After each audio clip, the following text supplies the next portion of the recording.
Very nice. Nice. It's fantastic. Beautiful. Right, thank you, please. There's very little time. There's very little time for that. I just taped my own show. Yes, I know. And then I dashed over here just in time to see your impression of me. I mean, I ran over here from my show to help out my pal, the only person I've ever given a show to.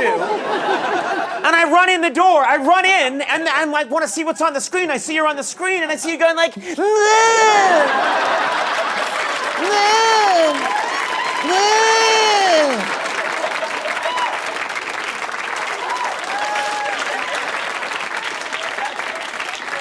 I could push a button and get another host in here right away.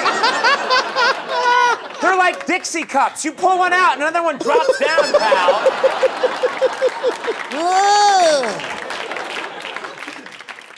This is beautiful, by the way. I haven't seen your set in person yet. This is a fantastic steak restaurant.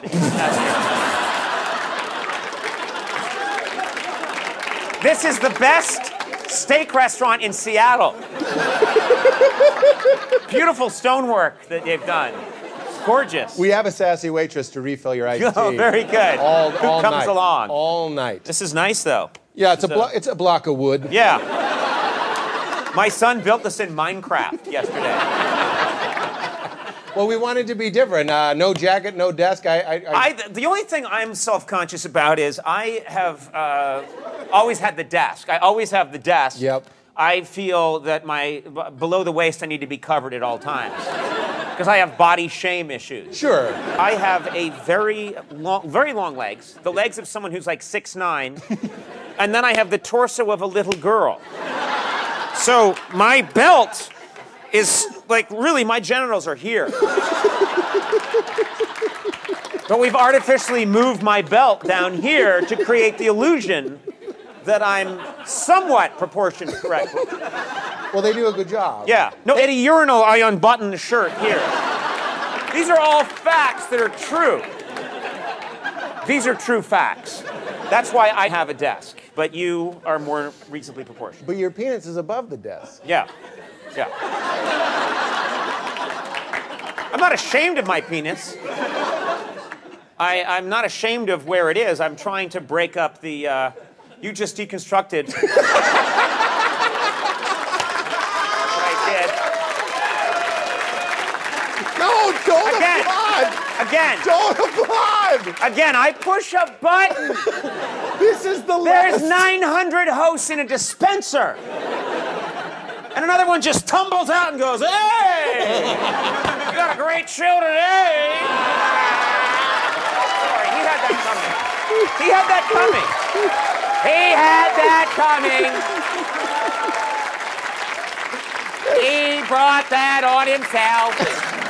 Well, we have talked about the comedian origin story. Comedians are people that are funny because it was all we had. Right.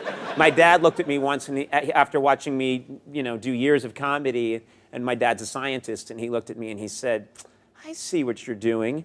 You're making a living off something that should probably be treated. He said that for real. He said that for real. Can I tell you, speaking of your father, my father came and you were very gracious and went to their hotel and said hello. I was very gracious. You put them up at a very nice hotel. Well, thank you. Yeah. Did I pay for that? You son of a bitch! I had no idea! Can I say one thing about your father who I love very much? His voice is exactly the voice of Peter Griffin from Family Guy. And I'm not saying that as an insult or anything. He just has that accent. Yeah. No, I know He what has you that mean. very strong accent. I can hear yours, but yours has clearly gone away somewhat. It definitely has. In fact, I think mine just showed up in '97 when Good Will Hunting was popular. Yeah. I never had it. You didn't have it. I remember trying it. At my preppy high school, I'd be like, we're going to hang out Saturday. People were like, what? Saturday. We're going to hang out Saturday. Yeah. I'm real sorry. Comedians are often in the search for legitimacy, something that they can understand. And honestly, I'm sorry to end on a sweet note, but you've given me that so much with my family. Now they understand what a TV show is. They know who you are. So, this Thanksgiving will be different for me. Everybody will be like... You'll actually... Yeah, it's a nice thing. Well, what's the thing I always have told you from the beginning is you're the perfect host for the Pete Holmes Show. You're such a... We looked. We went through the phone book, and we knew it had to be Pete Holmes. Complicated to explain why. Tax purposes. This whole thing for me is a business write-off. Yeah. No, I mean this. I do mean this. I'm going to attempt to be sincere. You are such a naturally funny and likable person, and I'm just very happy that you're doing exactly what you should be doing, and you're doing such a great show and doing such a great job, and it's just a pleasure. Well, thank you. He should be, It's an unbelievable pleasure. Conan O'Brien! Thank you so much, Conan, sincerely. We'll be right back. Thank you.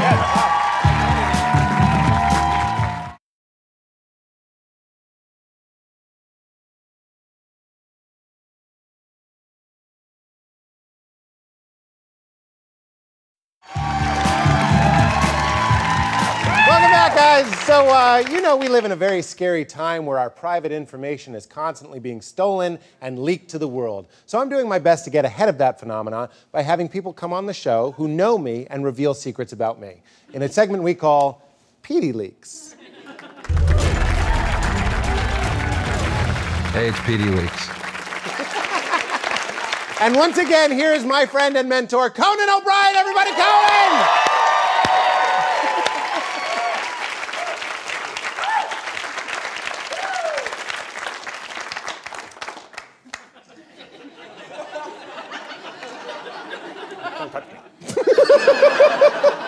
So I can't stress this enough. I sincerely have no idea what Conan is about to say. And what I'm about to say is absolutely true. Ladies and gentlemen, some of you may think I'm going to tell an embarrassing story about Pete or talk about some crazy, dark admission that he shared with me, but I'm not going to do that, okay? I'm going to keep this short and sweet, and this is absolutely true. Pete has a concave chest. Show this. This is, you may think, there it is. I noticed this once when he didn't have his shirt on, that his chest goes in when it's supposed to go out. And everything else about him is perfectly normal, but it goes in this way where there's no room for a heart or lungs. There isn't. Now, okay, less room for internal organs, but Pete's chest has many wonderful uses. Here are two of my favorites. Take a look. You can use it when you want to enjoy your favorite salsa. It's fantastic. It's right there. Yeah. And here are some tourists riding donkeys into the pale canyon of Pete's chest.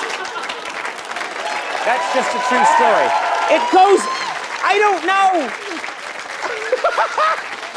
Absolutely true. True. What? Yes. True. True. Absolutely true. Listen, as an executive producer, we'll get this all fixed. This will be, by season 3, we'll have built this all up. But what will fix this? For a late night host, there's no fixing that.